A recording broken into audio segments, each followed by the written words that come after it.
So here for Rick's Europe, there's Rod Richardson. Good afternoon, Rod. How are you? Hey, Peter.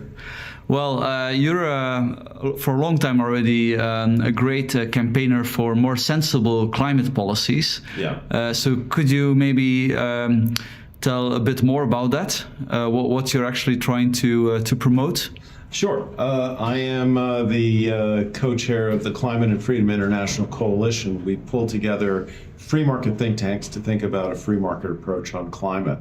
So we're going to be doing a workshop here on imagine an international free market agreement on climate and sustainable development. What does that look like? What is the alternative to either taxing people and raising the cost of everything with an ETS and a CBAM, creating trade barriers, or to maybe an alternative to the heavy subsidy model used in the United States, the IRA. So we're proposing a model that looks like free markets, because if you look at this problem from a 30,000 foot perspective, it's a problem of innovation, right? It's a problem of, the technologies are not at price performance parity with the fossil fuels. So you need to innovate to improve those technologies. So what's the best way to accelerate innovation? Free markets. And you see that free markets are basically decarbonizing because of that, because they promote innovation. So they accelerate technology. So we're proposing a free market acceleration model, if you will, that involves competition and free trade, low taxes that bring down the cost of investment to accelerate the rate of adopting new equipment, new cleaner equipment, etc.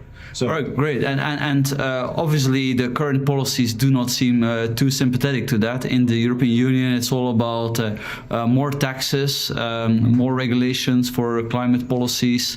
And now they've even come up with this CBAM, it's called, it's like a tariff. They find it unfair that the rest of the world doesn't do that. So they want to start taxing imports from the rest of the world. I mean, so is it, do you feel that there's some hope to convince people of the new approach, or are we going down the wrong path at the moment? Well, I think you see a lot of discontent with the prices and the costs of the energy transition as it is being, the policy is being put forward. The ETS and the CBAM that you mentioned, I mean, what do? They raise the cost of energy.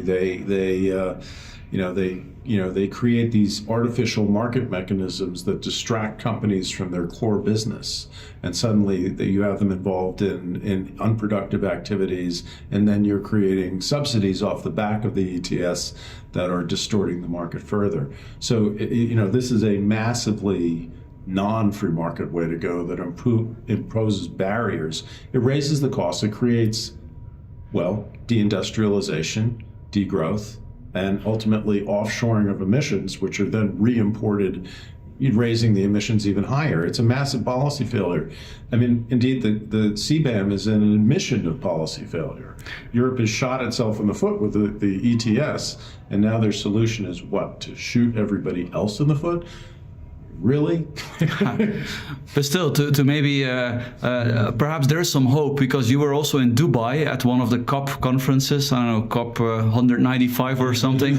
But at least there, as far as I remember, there was like a consensus in favor of nuclear power. I mean, that's new, I think. Yes, I think so. There is a growing recognition that if people are going to be realistic, they are going to have to include nuclear power.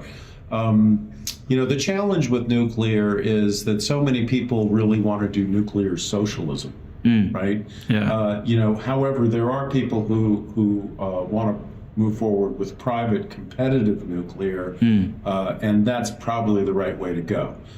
That's going to give you, the lowest cost, cheapest, and ultimately safest, cleanest approach as well. Well, thank you very much for that, and good luck, Rod Richardson. Thank you.